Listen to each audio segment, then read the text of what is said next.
We're talking today with Jim Van Dyke of Hudsonville, Michigan, and the interviewer is James Smither of the Grand Valley State University Veterans History Project.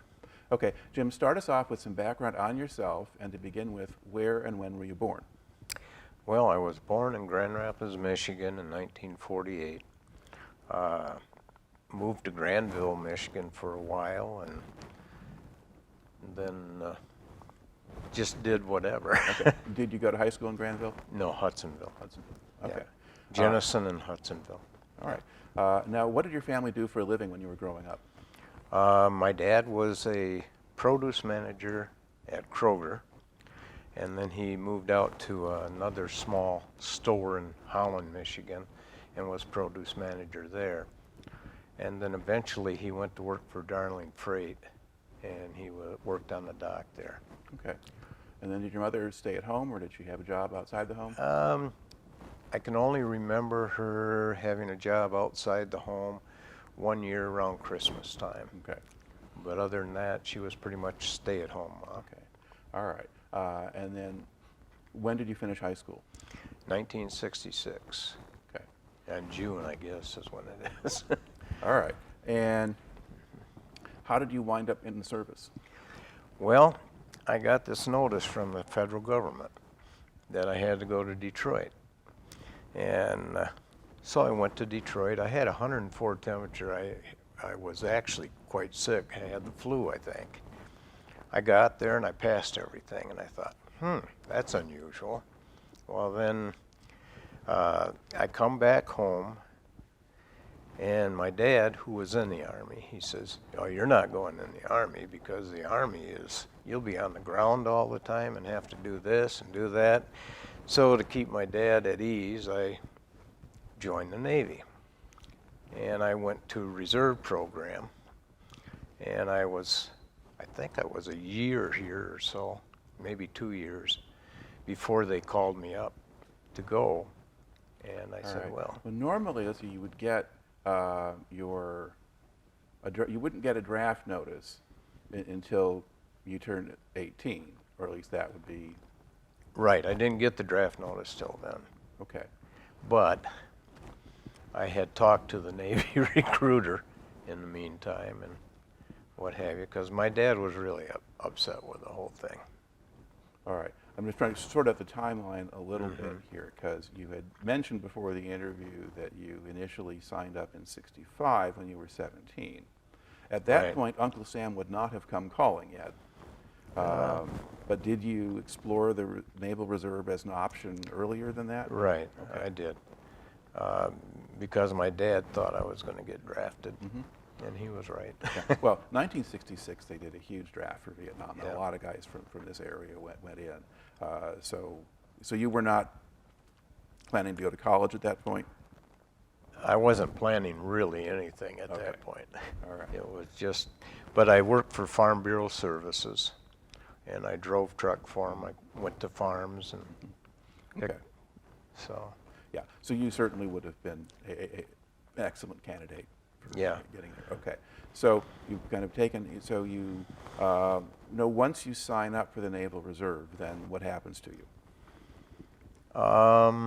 You just basically go through book work, training, a reserve meeting. You go in and you muster in. I'm trying to remember this because it's been a long time. But you muster in, and then you go to separate classes and you take the tests for everything. And I know I was qualified as a E3 when I left the reserve system. And then I got E4 in Vietnam, and I got E5 in Vietnam. Okay.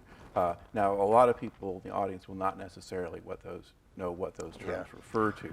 So an E3, that's roughly the equivalent of an Army private first class? Yeah, it's a seaman. In the Navy, it would be a seaman. Yeah. You get 3 white stripes on your shoulder, which after that, it's a stripe underneath with an eagle and probably an insignia in the middle of it. What was your rate? And I was a bosun mate. Okay. And what's a bosun mate? A deckhand. Okay. Yeah, guy that chips paint and does all the good stuff like that, although I never did any of that. All right. So you do, you spend basically a year doing Yeah, that? yeah. Okay. And you go to meetings. We went to meetings every week. Okay. And where do they hold the meetings? Those were in Grand Rapids down on Monroe, Mm-hmm. in the old reserve building down there. Okay.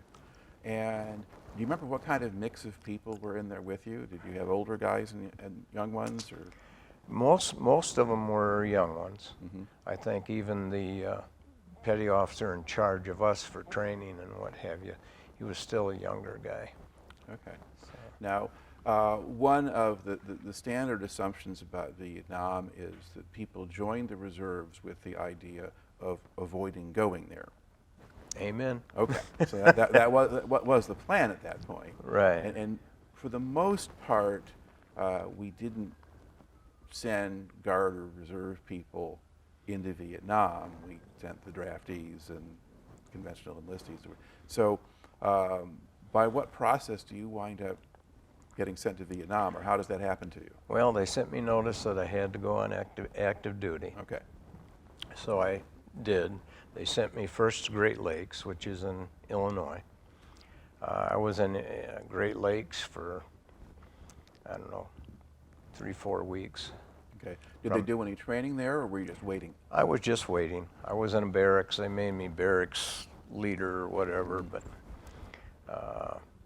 and it was all right. I mean, I didn't really have any harsh duties. They did give us shots and stuff for Vietnam, which I thought was kind of strange. Mm-hmm. You know, why are we getting all these shots when we aren't going there? Right. So then we went to, from there we went over to San Francisco. And that was basically a transit barracks. You were waiting for your orders. Mm-hmm. But while there, they asked us what we would like to do. And I put down, I would like to be on an aircraft carrier off the coast of Vietnam, because aircraft carriers are well protected. Mm-hmm. And off the coast of Vietnam would be fine, because I knew you got overseas pay for that. And submitted it, waited, and what happened? I got orders. You are going to PBR school. Okay. Explain what a PBR is. PBR is a patrol riverboat. It's 28 foot long, 8 foot wide. It's made of fiberglass. There are forward 50s on it, 250s. That's 50 caliber machine guns. Right. And then 260 caliber machine guns and midships. Are they 60 caliber, or are they the M60, which is a... They're, well, M60s. That's a 30 caliber. Okay. Yeah. Yeah, they're like a 30-06 almost. Yeah, yeah. And then in the aft we had, well, while I went to them, they had just a 50 in the back. Mm-hmm. And you had usually a 5-man crew. So, but I went there and I started the training there. So where did you do that training? That training was in Vallejo, California. Okay, now is that near San Diego, or is that Coronado is near San Diego, but where? Right. This is north. Okay. It's north. Okay. And yeah, north of San Francisco. Yeah. All right. Well, while I was there, the guy that was in charge of the base in the training, he was a former Marine. He was a major of some kind. I can't remember his name or anything, but he took a liking to me, so he says, well, I think you should go to Coronado and see what happens there. So I went to Coronado. I went through Bud's training there and what have you. I was there about 6 months. Yeah. So how long were you at Vallejo? Well, I went back to Vallejo afterwards. Okay, but the first time? But first time in Vallejo, probably 34 weeks. Okay. And do you remember what kind of training you got there? Basically, it was PBR training. Basically, it was running, getting in shape, you know, stop smoking because you can't keep smoking anymore. You can't breathe. But no, and I was working with the PBRs. Okay. Did you work at all on the engines and things? Or Not just, anything. Or just operating? I was a bosun mate, never worked in my rate once. Okay. I worked on guns. I did help with engine maintenance and what have you, and worked with other things, but when they took me away from that, I thought, okay, so now what you gonna do? Okay. So I went down to Coronado. Right. And I'm then in Coronado. What's the training like there? Not good. Not good. You go in and they degrade you.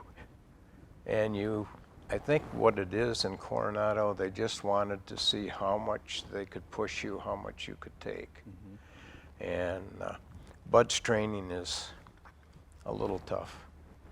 And I don't think they like you. And I only had to drown once there, so that's a good thing. Drown once as in being waterboarded, or drown as in being thrown into the water?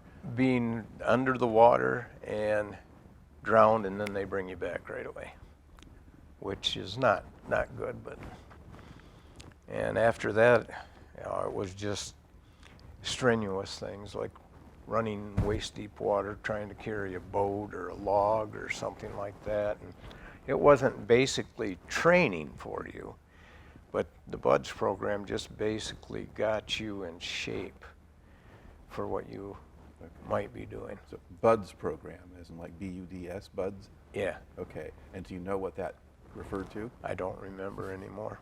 All right. I don't even remember what SEAL stood for. I don't remember. PBRs I remember. Yeah. Because it was a beer. Right.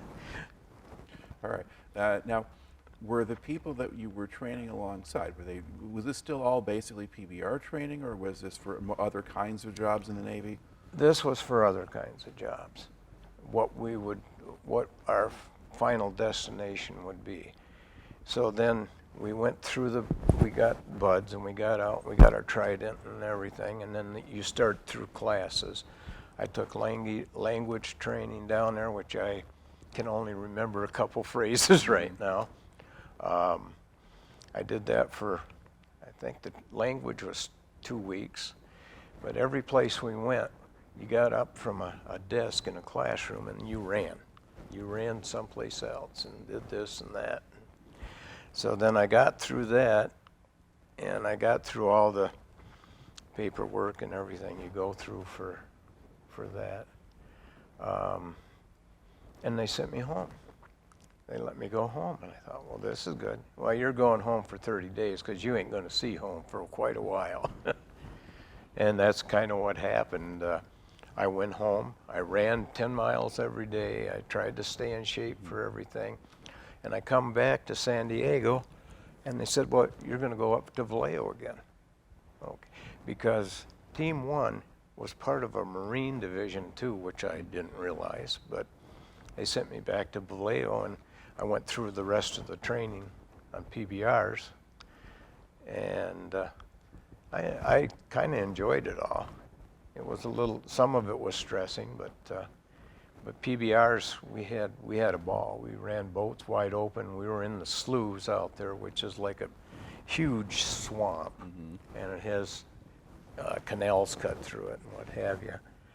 And I think the last 2 weeks of training there, we trained against the instructors. So they had M80s, cherry bombs, and they would come by and they'd just throw them at us, or if we pulled them over to inspect them, they'd throw one in the boat.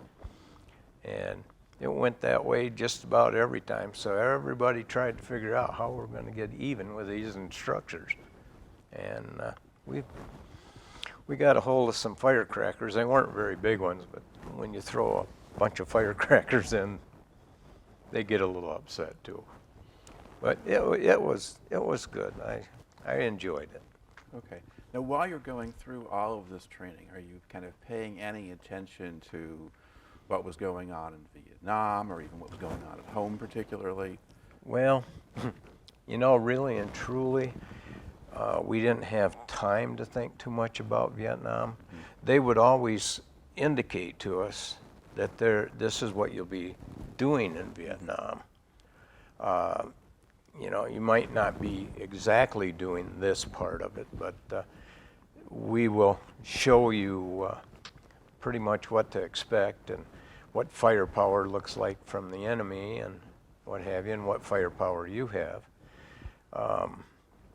I know while we were there in Vallejo, they had a TV crew come out there and they taped us.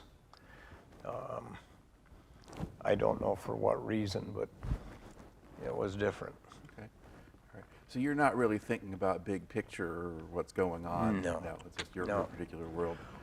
There's also stuff going on in the U.S. because I gather you kind of went to Vietnam apparently in June of '68. Right. By which time some interesting things had happened. Right. The anti-war movement had ramped up. Martin Luther King had been assassinated. There's rioting in different places and so Yeah. forth. We haven't gotten to the stuff later in the year, Yeah. but there's still stuff going. Were you aware of any of that? You know, very little of it. I don't even remember if we had TVs in the barracks at all during that time, because I think we were kind of isolated from a lot of things. Did But- they teach you anything about Vietnamese culture or society? Yes. Yeah. That was part of our language training thing too. And they taught us, you know, how the Vietnamese reacted to the Americans, which sometimes was not real good. And, you know, how to distinguish between a Viet Cong or an NVA or whatever, which completely didn't work because the people were different. Yeah. And, but no, I went through the language training and I went through the PBR training and I had my BUDS training and my SEAL training. And I thought, well, I'm going to be out there in the jungle most of the time, so I won't have to worry about this. And then they sent me to Vietnam. After I got home, I was home for about a month, and they sent me out to Vietnam. Now, with the BUDS training or anything else, did you get escape and evasion training, or did they not? Yeah, oh yeah. Can you describe that? Escape and evasion training. Well, first off, I think we were in Washington State when we did that.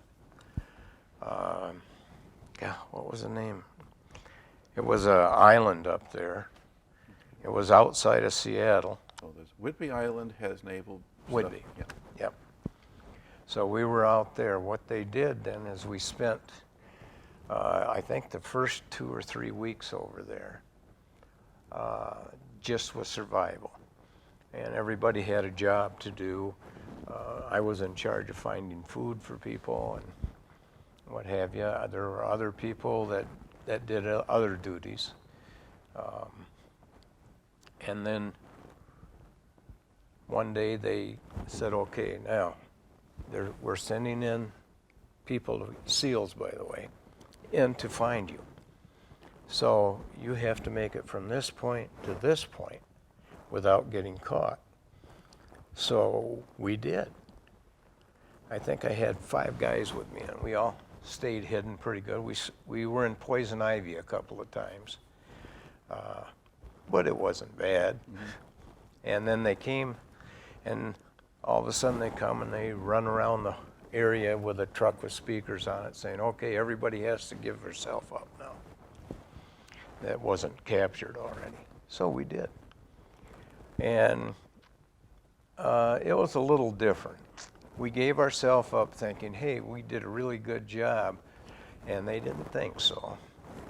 So I remember they offered us an orange and some milk, and we hadn't really eaten a whole lot because I believe as we were going through that portion of it, we didn't get any food. Mm-hmm. And so when we come back, they made it so everybody kind of puked after they ate what they gave them. And then they took us into a concentration camp. Concentration camp, I can remember being in a 33-gallon drum, but there were about 4 or 5 of them hooked together. And you had to go down in there head first, and there was water, so you had this much room, if you put your head right tight against the top to breathe, and they kept you in there, and they wanted you to talk, and they kept you in there, and they kept you in there. Beat on the side of the thing during everything, so didn't talk. We had a few guys that didn't make it through that. And then they took us and put us in a box. It was small. Of course, I was a little bit smaller then too, but I got in there and I thought, man, this is great. I can sleep in this thing. And then they come around and they beat on the box and this and that. And then they'd ask you questions. And so after they went through all that, they took us into interrogation. And interrogation was kind of like a Gestapo, asking you questions and what have you. And we had heard from other guys that there were things that they didn't really appreciate, so we went and we tried those. And they asked us who we were. We said we really didn't know because your training has made it so bad here that we can't remember. He said, well, how did you get here? Oh, we came in a submarine. How did you come in a submarine? Well, it was an invisible submarine, so you guys wouldn't see it. 4 or 5 of us did that. We were sorry we did that afterwards. But they did. It was an interrogation and what have you. All right. Now, you'd also just mentioned in passing that you actually had SEAL training. Mm-hmm. All right. And so was that tied in with the BUDS training, or? Yeah, that's with the BUDS training. Okay, that's what that was. Yeah. All right. Yeah, you go BUDS, and then when you get through BUDS, you start the actual training. Okay. And at that point, what were SEALs expected to do? Well, we really didn't know. We just thought we were a lean, mean fighting unit. Okay. You know, because that's what they told us we were. And we thought, well, we're going over there. We're gung-ho. We're going to do whatever we have to, and we're going to take people out. Okay. Now, what was it like to go back home for those 30 days after all that training? Or It was different. I mean, there was a lot of anticipation about what was going to happen because nobody really knew. Even when we were in PBR training, if we did see pictures of Vietnam at all, 1.5 wide rivers, PBRs with a lot of protection on them, you know, and this and that. And they showed us a lot of things, and we thought, well, that ain't going to be so bad. So then we go to Vietnam. We're on the plane. Plane lands in, I don't know, somewhere around Saigon anyway. And we all get up, and I mean, it looked like there were 1 million people on that plane. But we get up, and the first thing comes across the announcements on the plane: you have now arrived in Vietnam. Now, as you depart the plane, don't slow down. Keep going, because there's a sniper that sits out here and shoots at everybody. So we're all sitting there, well, this ain't a good idea. Why did we come in here? So, but we all got off the plane. I don't think we got shot at all. did you land during the day? Yes. Okay. Yeah. And what's your first impression of Vietnam as you get off the plane? Stunk, smelled. Vietnam had a smell to it, and it never went away. I think we got used to it after a while. But no matter where you went, it really never went away. And I can remember that smell once in a while. If I have a really bad dream, I can smell it. So. Okay. So you get off the plane. Now what do they do with you? Now they bring you into the Saigon Hotel. It's another transit barracks for you to get orders and stuff. But while there, you have duties. Well, because of what I had, what I had guard duty. So they give me an M14, they give me a clip, and they give me 3 shells. None of them are put together. They say, go out there in the back, and they put me way in the back, 40. And this is after they just had a satchel charge thrown in and blew up some of Vietnam, or some of the hotel. And I said, well, okay. Now you get out there, then you put your shells in your clip, you call us. and if we give you permission, you go ahead and put it in. Shoot, I walked out the back door going to the back. I had my shells in the clip in a rifle. I had not ejected one into the chamber yet, and they give you only 3. I mean, if I get in trouble, is 3 gonna do me any good? And it was an M14, and M14 does have a semi-automatic feature on it, but you gotta know that to click it over and what have you. There's a click on the side of it to get that. And that's sort of that's the older model rifle as opposed to the M16 Right. that they were using at that point. Yeah, so I'm in the back there and I'm watching everybody. I got M14 out going like this, you know, Were you along a street or just? right on the street. Okay. There was a barbed wire fence between us and the street, but it was a street, and it was all a kind of a gated area. Nobody could really get into unless they really wanted to. So, and I had no problem out there. Never thought about it after that, Okay. other than how ridiculous it was to give us an M14, which, by the way, we never practiced with in the United States. Okay. In the States, we had M16s, the little Mattel Yeah. rifles, you know? And so, Because earlier people had commonly trained on the M14, then had to learn the M16 or even took it up in Vietnam, but now it's the other way around. yeah, Okay. yeah. All right. So how long did you stay at the Saigon Hotel? I think about a week, maybe 2, Okay. something like that. I don't know, it's been so long ago, I can't really remember a lot of it. And did you think you just stayed there the whole time, or did you go out at all? No, we were there most all the time.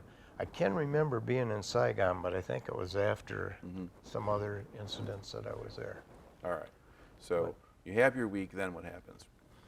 So then we get our orders. My orders are for Binh Luc. Okay, you're going to a river division. I can't even remember what the river division was, and I'm thinking, okay, good, I got PBRs, I'm all set. I get there, and I meet the head of the place, Commander Sigmund, who later was an admiral. And he says, no, he says, we're going to train you for naval operations. You aren't going to do anything, and then you can stay here. And because I hadn't met any SEALs or anything over there yet, he just said, we'll train you for naval operations. So I go through the training for naval operations, and I got a top secret clearance now. And Okay. So explain what naval operations consist of there. basically, the whole operation. You set up areas designated for people to go to search and see what they can find, or for blocking, I don't know, blocking VC from coming across or doing anything like that. So And you're planning missions, essentially. basically, yeah, yeah. And once you get that, then I think I was in Binh Luc for about a month, something like that.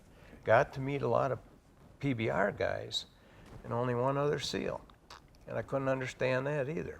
Well, the reason is they don't want the SEALs all together either. So, So what was the facility like? I mean, where did you sleep? How'd you eat? That kind of thing. well, I don't remember the Chau Hall or the Chau line for some reason. I just don't remember that. It was, actually it was a Navy vessel that had been pulled into a docking area, and that's where we worked from.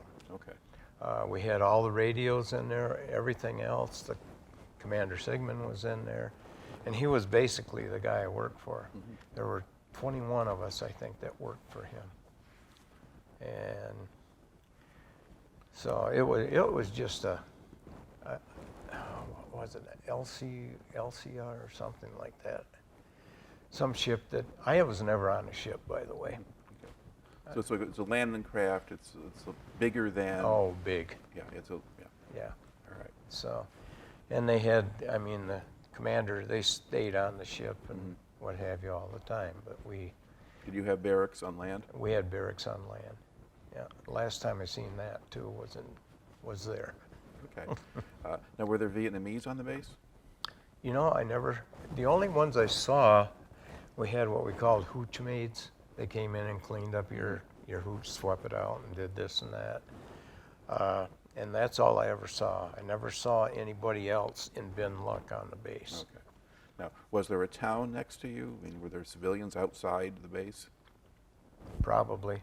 Okay. Binh Luc, I never got off the base. All right. I never saw a town there. Okay. So you basically spend a month there kind of learning the systems and the terms and just kind of working off of this ship. And from there, then what happens to you?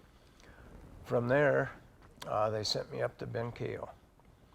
I got to Ben Keo, and again, I'm in naval operations, so I have everything. We're in Ben Keo. The way it was set up, there was a big tower, went up in the air maybe 50 feet or so, and then they had a deck up on top that they would look out and scan the area. I only did that a couple of times, but and then the tower came down, was in the dirt there, whatever, with mud, I think, and all around us we had AMIs. What an AMI is looks like a cargo container, and ammunition was in there and what have you, and then out from that were some barges with hooches built on them. I call them hooches. They just basically a little cabin that was long, and So there's water around it that the barges are on, or have the barges been pulled on land? no, the barges are on the water. Okay. And they sit probably 4.5 feet out of the water. So you had a little ramp you had to go up. But there were, I think, there were 3 of them that were on the water right next to each other. And then after that was a chow hall, which was one by itself. And then after that, there were some other ones in the back where you could sleep on. And I think they pulled those up after, when I first got there, there was a river division. I can't think of what the number was of it. But they were there, and I worked with the commander of the river division. And then 594 came in afterwards, and that was the majority of my time there. Okay, what is 594? That was a river division too. Okay. There were, I think, 10 PBRs assigned to the division. And they did all the patrols and everything. And the head of the river division was in Naval Operations Center, and he worked with us. And then we had a liaison man from the Army who worked with the gunfire or the artillery or whatever that came close to hitting us every time. So, but it was pretty good. I didn't regret any of it at all. Well, what was going on around you at the time? I mean, was there a lot of activity? Yeah, outside of our gate was a village. And there were a few odd things that happened there. I never went out in the village. I never wanted to give them an opportunity to do anything. But they shot one of the guys from the 1st River Division, got shot in the village. And I think they retaliated and they got a couple of them too. And then there was your normal village and then a few extra houses there for pleasure, I guess. And we had a lot of guys that visited. But we had a lot of barbed wire, Constantine wire all around our base. And I can remember ham and eggs. Nobody liked ham and eggs in sea rations, so we'd toss them out there in the Constantine wire. And little kids would go right in through, right next to the claymores, pick them up, take them out. I thought, those little kids are that good, I can't imagine what their parents can do. So, but it was an interesting place to be. How long did you stay there? I was there for probably 6 months. Okay. Now, would you go off the base on missions Yeah. or for other things? Go Yeah. on. Describe some of that. Okay, I would go out with the PBRs and they would insert me. There was me and another guy that worked together, and they would insert me, and we would just stay along the riverbank if we could get away with it. But you never know where the PBRs are going to start shooting, so you kind of wanted to be back in there a ways. And what were you doing in there? Oh, surveilling. Yeah, we were looking to see where we might want to set up our next ambush, our next post, where we should be doing some H&I on the way out and what have you. And we did that, and we would probably go out maybe once a week doing that. And we were only out for like 6 hours at the most, I think. Were you doing that during the day or at night? Night. Okay. Always at night. And did you ever encounter any VC or North Vietnamese? We did, but we didn't have contact with them. You We didn't were there engage. just to observe and to see what we wanted to do and see what they were doing. I can't tell you for sure if they were VC because I couldn't tell the people apart over there. But there were some people that didn't get out of the rice paddies when they were supposed to and different things like that. But we would look at these areas and then we would come back in and we would work with the commander of the base and put where we were going to have our ambushes. And I don't know how all the other bases, I mean, I was at another base for a while and they were all coordinates, use coordinates, you know, you got it. We used no coordinates. We used body parts. And then we would say we're half a click up from this body part, and or you know whatever. We knew where they were, but we were hoping the VC didn't, and I don't think they ever did because we caught a few of them crossing when we had ambushes set up. Okay. Did you ever go on the ambushes yourself? Yeah, I did. And I'll tell you, I remember the first time. The first time we went in, we set up ambush. What the boats would do is they would go in, tie up to a tree, or tie up to a branch basically, and then watch the tide because the tide could go out and you could be high and dry because we had almost 10-foot tides there. But we went in this particular night. We went in, and now I haven't been really shot at by anybody with anything really real up until that time. We tied up, and I'm sitting on the back of the PBR. I got an M14, and there's an aftergunner sitting on the back of the PBR too. He's the guy in charge of the 50.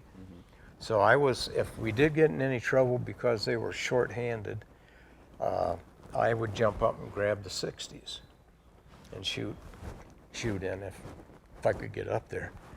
So what was the M14 for then? Just in case. Okay. And that's what we started out with. You kind of used the M14 and threw it on the floor and jumped up there. But we were there, and I kept seeing, you're in the dark and things look funny and things make themselves up, I guess. But I could see, it looked like a head peering around a tree up on the shore. And we were sitting there, and I thought, man, maybe it's my imagination. So I said to the aftergunner, I whispered to him, I said, you seeing anything? He says, yeah. He says, I think I am. He says, it's hard to tell that night. I said, yeah. But he says, tell you what, we see it again, we'll count to 3. You know, he says, you tap me or I'll tap you. We'll count to 3 and we'll shoot. With the M14, I think he had an M16. And so, saw it again. I tapped him. Well, the way you're supposed to really do it is to tell the boat captain that you are seeing things, but you know, it's a 20-foot boat, and you got to go clear up to the boat captain, who's probably 15 or 16 feet ahead of you to tell him something. And we don't want to take that chance of making noise and have him shoot at us. So we did. We counted to 3. And the boat captain must have been ready. He was sitting there with his thumbs on the starters. And he had the throttles open. And we opened up. And we put out a lot of firepower with the M14 and the M16. He hit those starters. I was trying to get to the middle of the boat to the 60s. I was grabbing and holding on, and that boat was boom. So, but we got out of there, and we never ever saw any flashes from the beach. But the cover boat, because he was down another probably 50 yards from us, he says we were covered with green tracers. And that was the first time I ever got shot at, and that was a new experience. And after that, it didn't seem quite so bad, because apparently they couldn't shoot too good. So, but they had the problem with the PBRs was when they shot a B-40 at you, the B-40 would go right in one side and out the other, and then explode. Well, they got it fixed a little better after that, but. Okay. So B-40 is a rocket-propelled grenade? Yeah, it was a rocket launcher. Yeah. Yep. So. All right. Now, did you have troubles with the PBRs in terms of going into areas that were too shallow or where you couldn't turn around? Did you have that kind of thing? PBR can run in 3 inches of water. So we didn't have any problem there. Yeah. Where we had the biggest problem is if you didn't watch your tide, you were up here when you went in and you were on the ground. And they don't go very fast if you are sitting there in mud. So, well, we had a few times where we would get caught. But on the whole, no. But then, unlike what they told us in the States about Vietnam, you know, there were 1.5 mile wide rivers. Our river was about 50 yards wide, and it got narrower as you went further up. And Don't bump your microphone there. I'm sorry. That's okay. Oh, and then once we got upriver, there was no place to turn around because PBR can go full speed, about 40 knots, something like that. And you throw one throttle forward, pull the other one backwards, because they have jacuzzi jet pumps on them, water pumps, and whip your wheel around. The front of the boat will stay right there, and the back will come right on around. And then you can go. Well, sometimes we got so far up we had to back up and do whatever. But you could throw it into reverse, essentially. Well, you could throw it in reverse too, yeah, and back out that way. Right. But I don't know. When we go up the river at night, you would go up, and you'd be at idle speed. I mean, really idle speed, and you couldn't hardly hear them. Whereas we worked with heavy boats up there too, and the heavy boats you could hear them buggers coming a mile away. But you could never see them because it was so dark at night. And I can remember going down the river a couple of times, wide open, and all of a sudden there's white water coming out of the props on the heavy boats. And that boat would stop within the length of itself, which was a good thing, but nobody was prepared to stop if you didn't see it. So could you see well enough to know where the riverbanks were? You could see, it's like being in a woods, and you look out and there's lighter area on the other side of the woods, so we just assumed that was the, riverbank. At least the guy that was driving the boat captain, he got pretty good at knowing where things were. We come close a couple times, but. All right. Now, you mentioned you go from this base now to another one. Yeah, I was at Ben Keo, and then we went into Saigon to have some repairs done on the boat, or into Binh Luc. And we were having repairs done there. So I come in with the boats, and Commander Sigmund saw me. He says, "What are you doing?" I says, I'm working with the boats. I'm out on the boats too. He said, what are you doing? I told him, I said, they insert me once in a while and do this and do that. He says, well, that's not really your orders. He says, you're lucky I don't court-martial your butt. He didn't say it in that words. And he says, because you have a top secret clearance. If they capture you, we're screwed. I said, well, I didn't plan on them capturing me, which was a dumb thing to say. So I just agreed with him, and he sent me back to I stayed there for a week at Binh Luc, and then went back up to Ben Keo.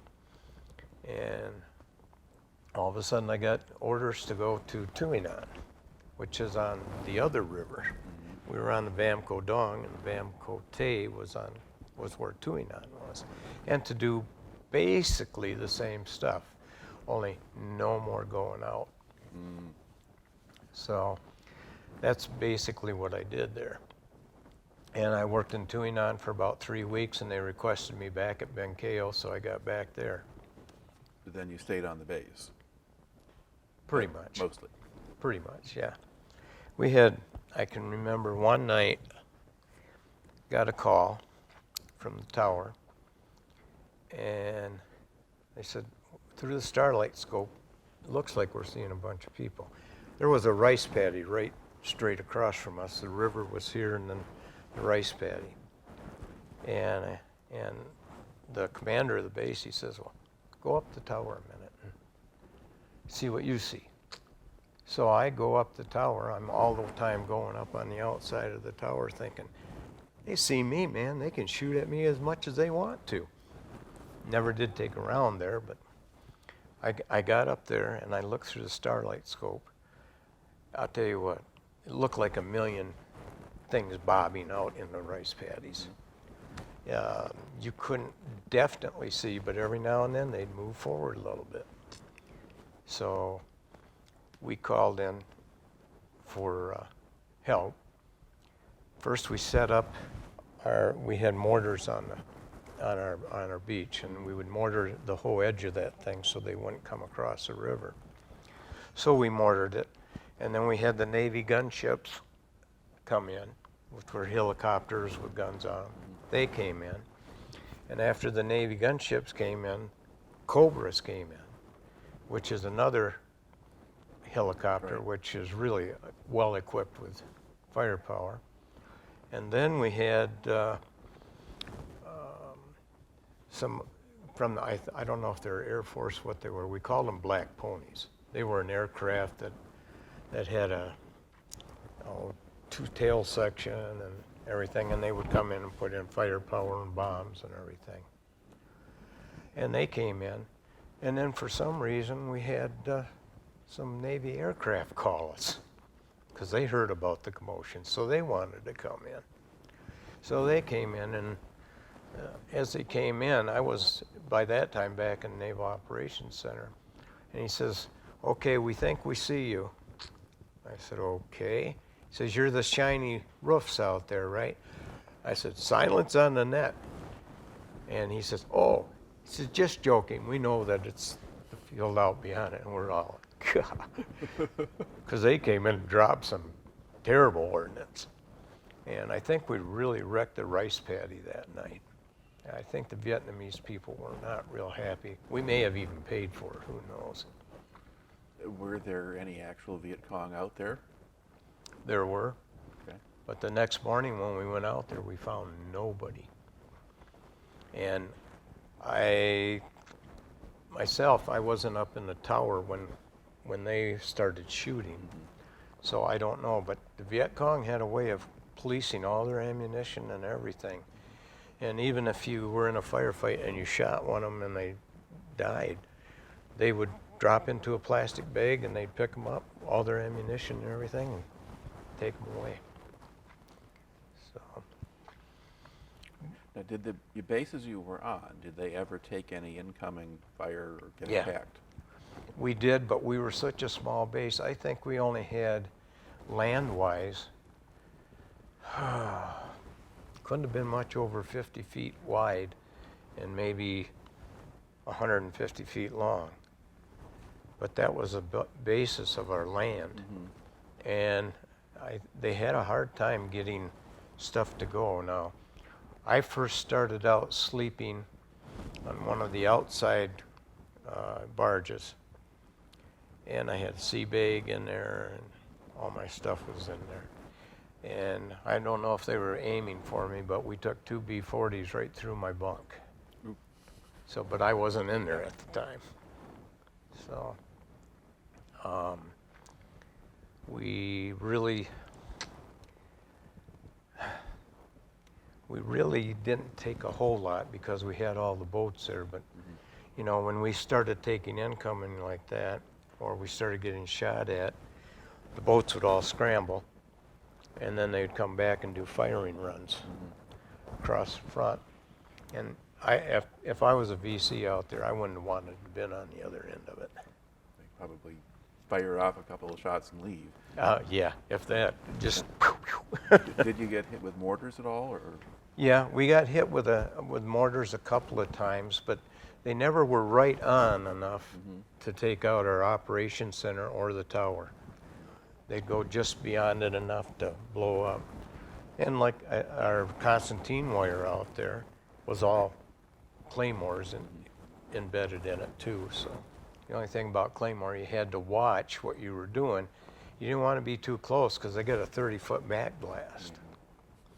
So you didn't want to set it off and be standing right behind it.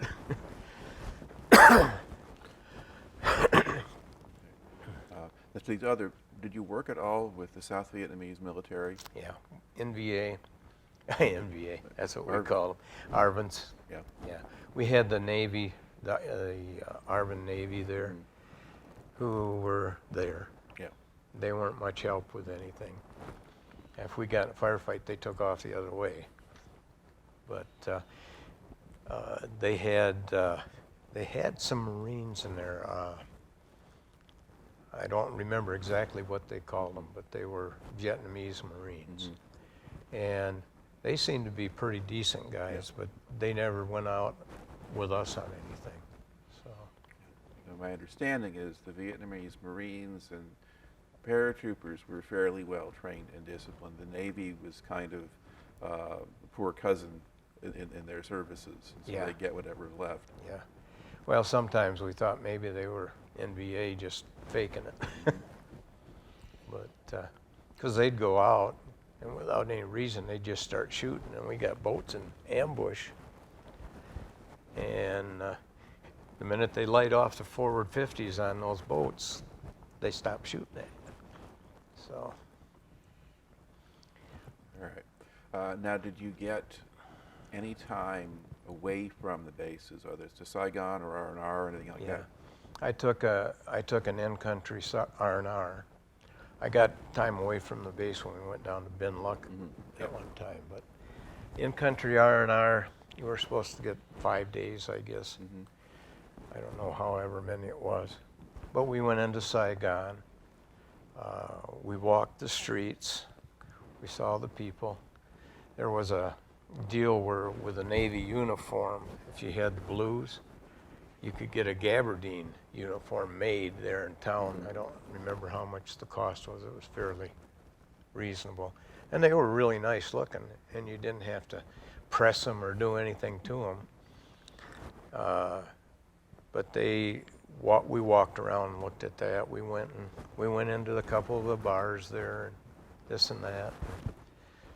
What have you, seen what they had. I never really bought anything there or looked at anything because you never knew what you were getting. And with me, I never knew who the bad guys were. I mean, I took language training over there, and I could pick up bits and pieces, but not really understand their garble and everything else. Did you try the food? No. Okay. Never did.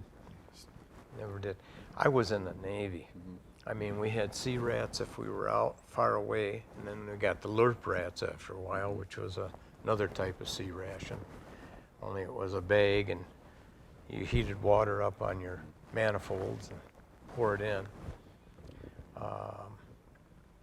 that was very good. But we had a kitchen. You had Navy food. Yeah, yeah. We would get at times cases of lobster, and somebody decided they'd go into Tainan City, and we'd trade the Army posts there for steak, and bring back the steak, and they could keep our lobster. Lobster, I don't know, didn't eat a whole lot of it, Oh, well. but I guess it was good. Who knows? Okay. But you didn't have an out-of-country R&R. Pardon? You didn't go anywhere else. Oh yeah, I went to Hawaii. I met my wife in Hawaii, and I had, I think I had a week there in Hawaii. I wanted to go to Australia, but my wife didn't want to go to Australia, and she was living in Hawaii at the time. Okay. So, All right. Now, so when had you gotten married? I got married maybe 3 months before I went, Okay. because they went past my year, Mm-hmm. and I thought, well, might just well get married. And so we did. And when I went to Vietnam, my sister was living in Hawaii. Mm-hmm. She was married to a sailor that was stationed in Hawaii. And my wife went and lived with them. So, And how much communication did you have with her while you were over in Vietnam? we wrote letters home. Mm-hmm. Mailing was free and everything, so it wasn't really a big deal. But we wrote letters home, and they would write back. But one thing about our letters, when I looked at them after we got home, there were a lot of things that were blacked out. Okay. So the military were censoring Everything. correspondence. And we sealed them and everything when we sent them, but yeah. Okay. So, but they didn't tell you they were going to do that? Not exactly. Okay. Now, it may have been because of the nature of your job and Right. where you were, because I think a lot of guys did write home, and that's not something I commonly hear. Right. But because of what you were doing, yeah, Yeah. I got that. Well, and the stuff we watched what we put in there, Mhm. but apparently whoever's at the checking station didn't quite think it was not enough not to worry about. So, All right. Now, while you were living in Vietnam on these bases, how secure did you feel, or how safe did you feel? well, they blew my rack away. Mhm. 2 B-40s went in there and blew my rack and my sea bag and everything. So now I had no more clothes. Thankfully, the Army came in with a barge and put it in, and they would come from Tainan City and pick up the stuff. Well, a lot of boots were on it. There were a lot of uniforms, so we got some camis from the Army. And then we had confiscated some beer and pop off the Army because it didn't look like it should be there. Mhm. And then like I said, we slept on barges that were way up like this. Well, suddenly our barges are only that far out of the water. And the Army sent people in to find out what happened. We told them the MVA did it, or the Arvins. Right. And they weren't real happy, but they could never prove it. They never found it. Mhm. So, and Army wasn't our best buds anyway. They were only good when you needed them. So, All right. Now, thinking over the time you spent in Vietnam, are there other experiences or impressions or things that you haven't brought into the story yet?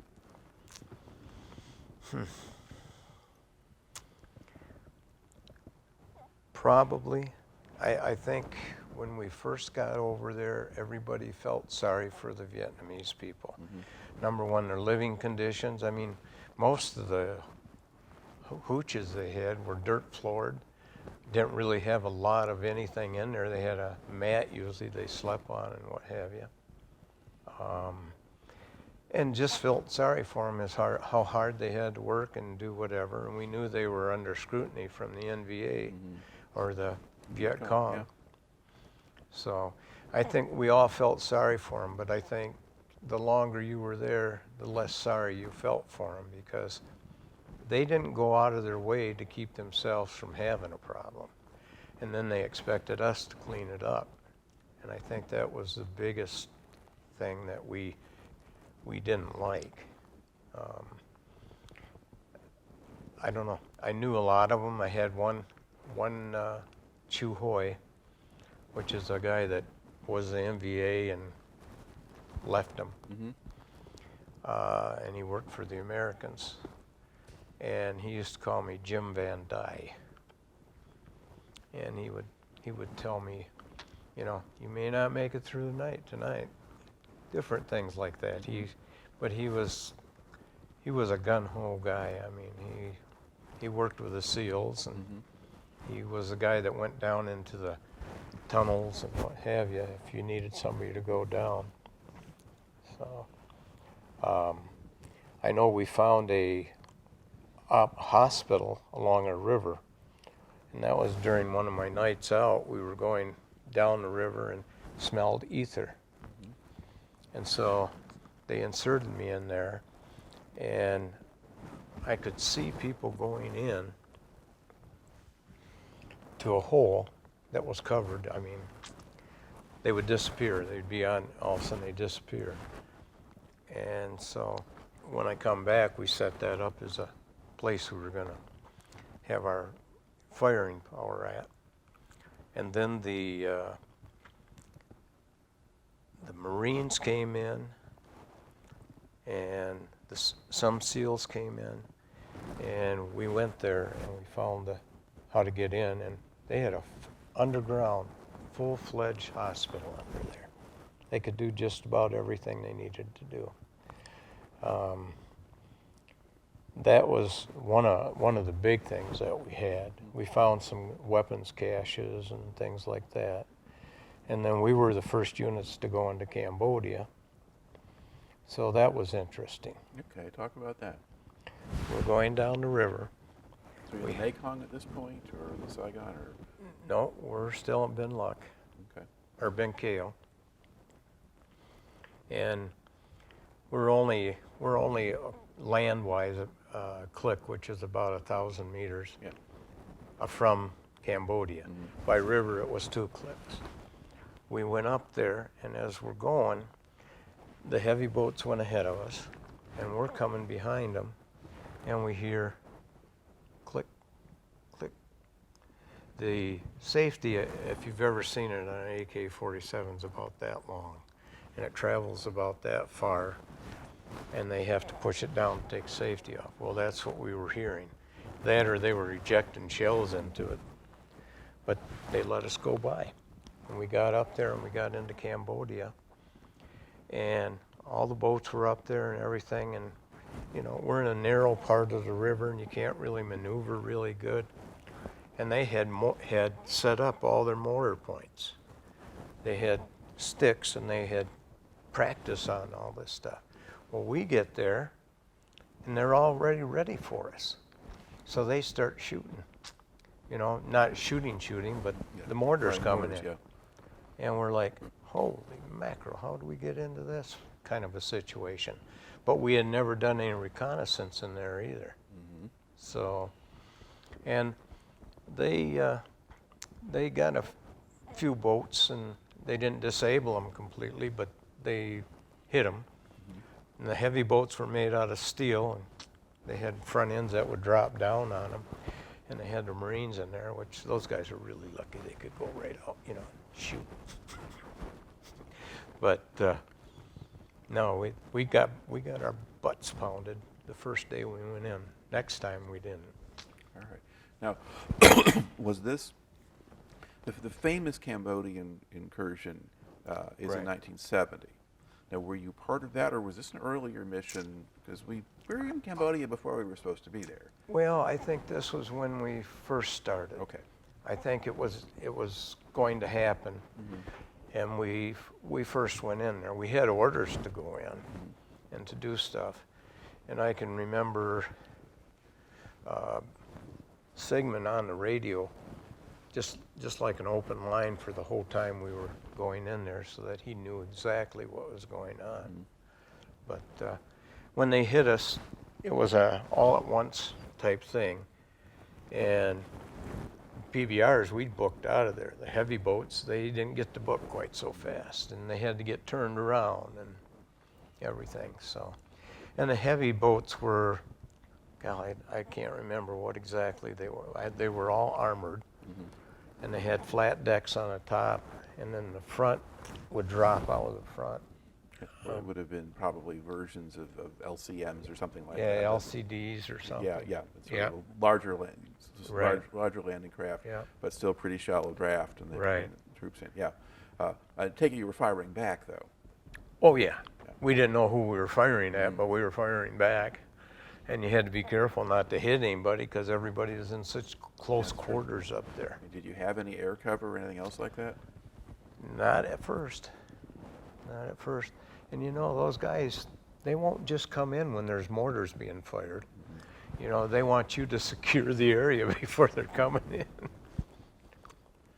All right. So if we make it 1970, then you've been in Vietnam. Your total time in Vietnam is getting to be about 18 months or something like that. Yeah. Okay. But you don't recall how exactly that wound up happening?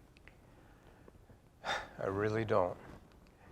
I really don't. All I ever tell anybody is there was a major that liked me and he got me involved in this stuff that I didn't really want to be involved in. I was supposed to be on an aircraft carrier off the coast. Well, that was what you signed up for. That doesn't mean anything. No, they give you a whoosh sheet, or what the heck do we call it? Whoosh chit or something like that. And we didn't get to do. All right. Now, how do you find out that you're going home? Somebody just tell you one day, okay, it's your turn, or? Yeah. They come up and said, your time here is done. We're going to take you out of Vietnam. You're going back to the States. Okay. And they give you a withdrawal date. Right. Well, you still have to get down there on not your own volition. I mean, they help you get down there, but you know, when you're getting ready to go home or getting ready to leave, that's the worst time, because that's when most guys get it. So we didn't do a whole lot. Plus, by that time, I was sleeping under the tower. We had sandbagged the whole bottom of the tower, and 3 of us guys stayed in that. And we didn't want to give them any chances to do anything. And then we had a corpsman there. I remember his name. It was Hankowski. He was out of Detroit. And what they did is, you got a going away present from everybody. And they kind of drugged you with something that was in some of the pills that we took. And you got real sleepy and whatever, and they would come out and they would stick cotton balls all over you.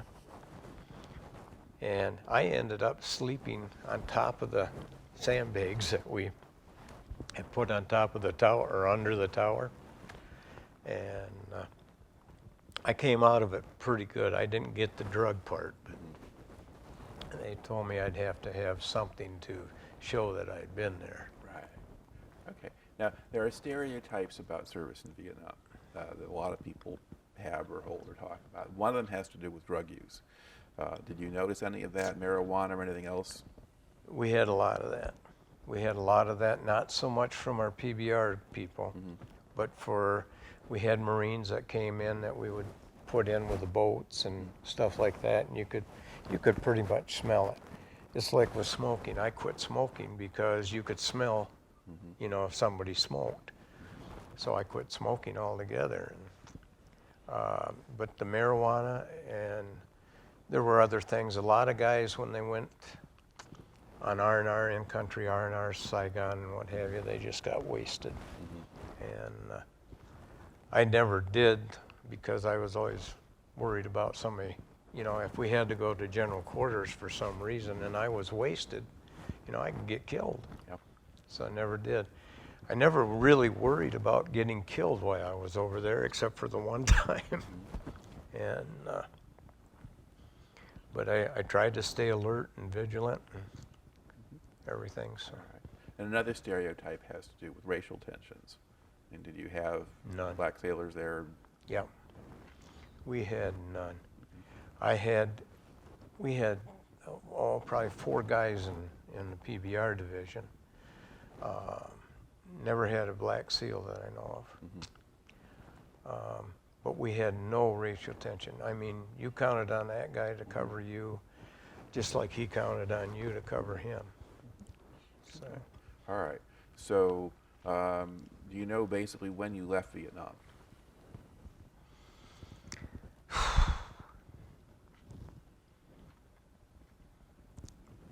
I don't know. I think it was like 18 months or so. Yeah. But how long after the Cambodia trip? I left Vietnam probably a couple months after Okay, that. yeah, that would about fit, yeah. Okay.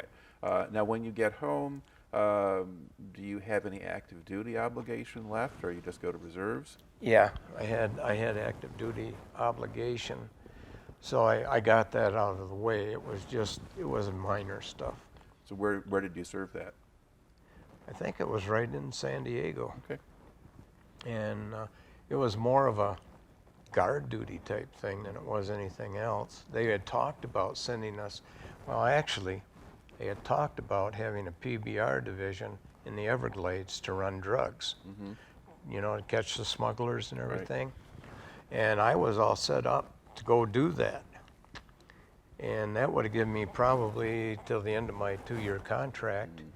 And then they got everything going, and then the Congress wouldn't pass it, and then we were all just in limbo, you know, we didn't know what we were going to do. And then they just said, well, we're letting everybody else go home early. We'll let you guys go too. Okay. So then do you then stay in the reserves for a while after that? Yeah. Okay. Yeah, well, I didn't because I had really gone in active duty Navy.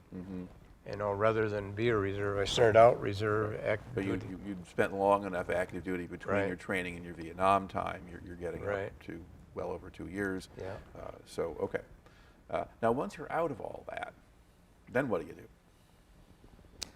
Well, the biggest problem that I had was with the people back here. I come back from Vietnam. We flew into Marine base up north somewhere. Okay. What the heck was it called? But anyway, and we were met by a group of people that weren't real nice, and they're probably still lucky they're alive, but we had guards guarding us.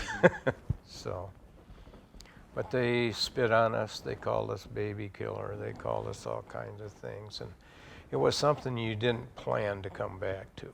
You knew they were rioting here, having marches here and now, stuff. was this California or? California, yeah. There's El Toro was one of the Marine bases that some people flew into, but I don't know. Anyway, but basically it's someplace though where the protesters were able to There were get. protesters, and it wasn't good. I was rather fortunate because I didn't come home in any kind of uniform. I just had civics on because I didn't want to take the camis that I'd been in, and they were Army issued anyway. So the Navy never replaced the stuff you lost? Nothing. Okay. If I had to go back on duty on a ship or something, I had no blues, no whites, no work clothes, dungarees, or anything like that. I did have a hat.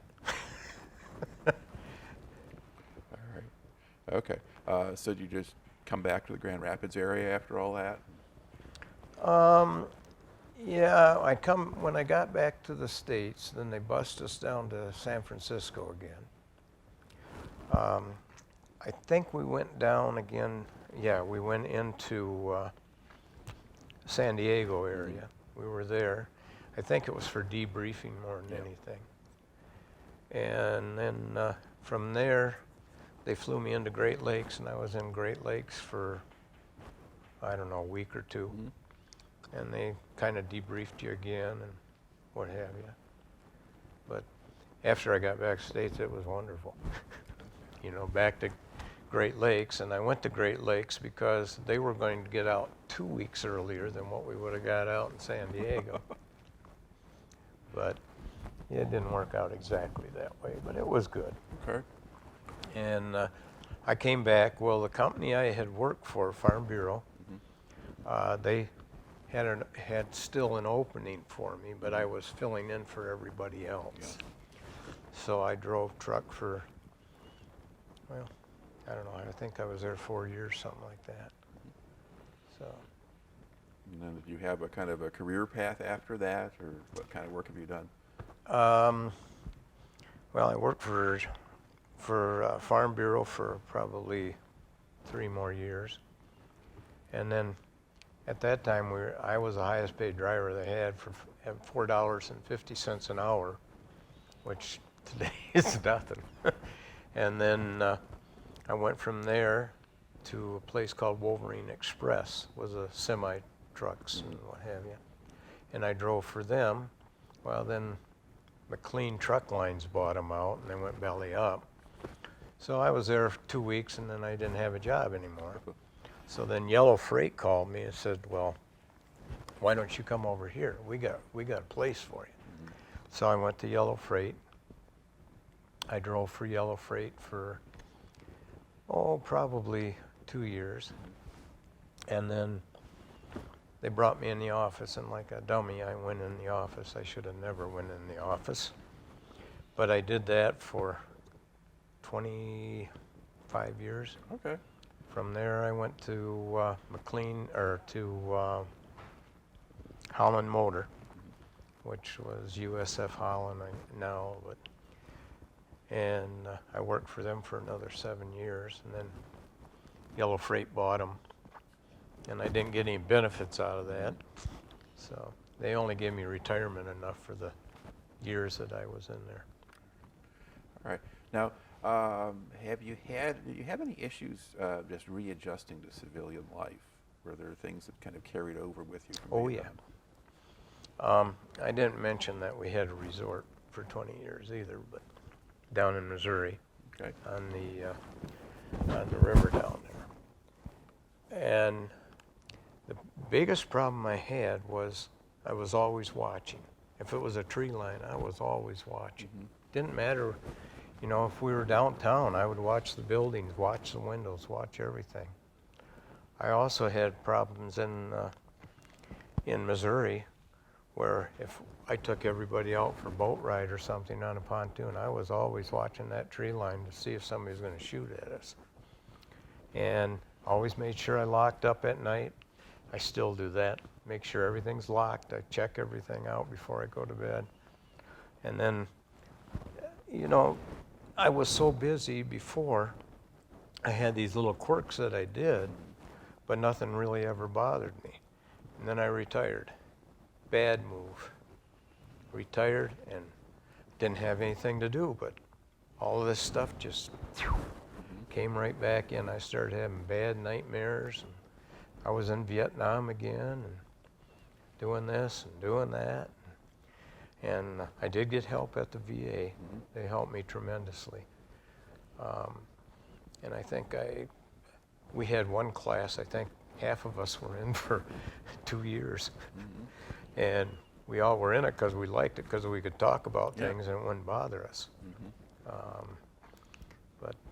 No, the VA's been great. They've been great to me. So do I have issues? I do on occasions. I had before I came here. I kept thinking about things that were going on and trying to remember them. And Yeah. so.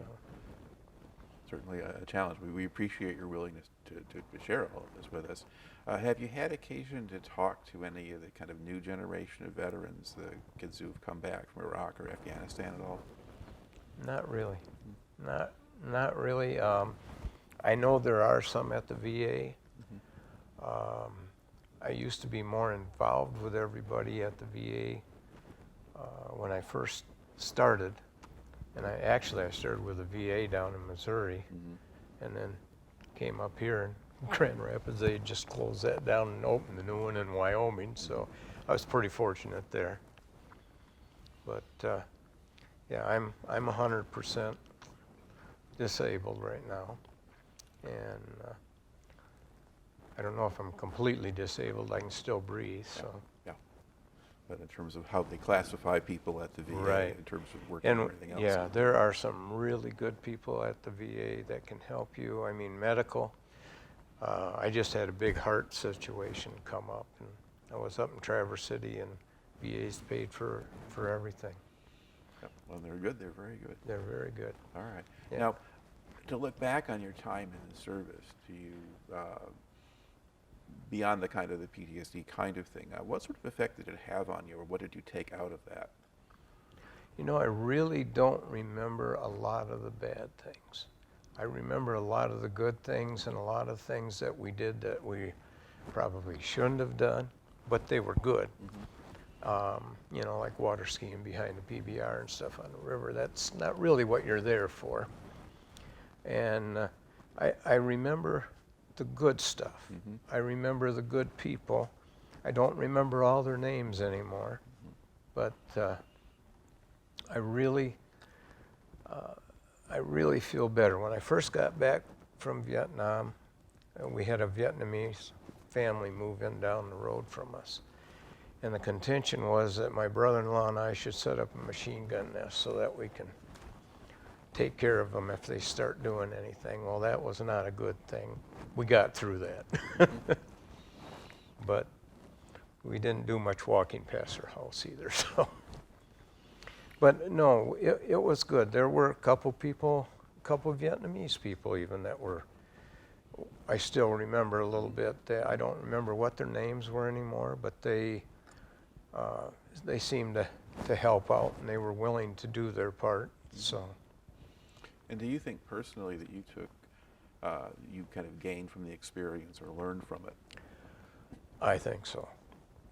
I came back, I was a cop for about a year and a half, till I come home one night covered in blood from an accident. My wife just about had a heart attack. But yeah, I think so. And I enjoyed the police work, but today there's no way I'd do police work. Number one, I'm too old, thank goodness. Yep. All right. But no. And I do carry a pistol for personal. I don't have it on me right now, but I do have a pistol that I have, and I have a permit for it and everything, concealed weapons. Probably never have had it out. I've only shot it once. And you know, I don't really go deer hunting or anything like that anymore. When I first got back from Vietnam, I went deer hunting. I didn't bring a rifle with me. I just had a